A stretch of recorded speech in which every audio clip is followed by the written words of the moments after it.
ఊహకి అందని విధంగా నామినేషన్ ప్రక్రియలో సెకండ్ వీక్ పల్లవి ప్రశాంత్‌కి ప్రతి ఒక్కరు నామినేట్ చేసిన విధంగానే నువ్వంటే చాలా ఇష్టమని చెప్పిన రతిక కూడా నామినేట్ చేయడం జరిగింది.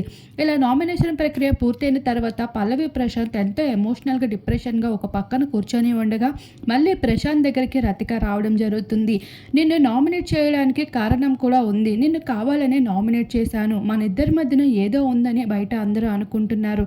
అందుకే నీ గేమ్‌లో కూడా నువ్వు ఫోకస్ పెడతావని నిన్ను నామినేట్ చేశాను ప్రశాంత్ అంటూ రతిక మరొకసారి తనదైన మైండ్ గేమ్‌తో మళ్ళీ ప్రశాంత్ దగ్గరికి వస్తుంది. ఈ విషయంపై ప్రశాంత్ మౌనం పాటిస్తాడు. ఇప్పటికే ఇష్టమని చెప్పి తనని హౌస్ మొత్తంలో తననే ఎక్కువగా నమ్మిన రతికయి తనని నామినేట్ చేయడంతో ప్రశాంత్ అయితే ఇంకా కోలుకోలేదు. ఇక్కడ నుండి వెళ్ళిపో అంటూ ప్రశాంత్ అయితే పక్కకు వెళ్ళిపోతాడు. అలా రతిక సైతం తన అసలు రూపాన్ని బయటపెట్టి పల్లవి ప్రశాంత్ మనసునైతే విరిపేసిందని చెప్పుకోవచ్చు. మరి చూడాల్సి ఉంది. మరోసారి రతిక వెంట పడతాడా? తన గేమ్ తను ఆడతాడా అనేది ప్రశాంత్ వైపు నుండి.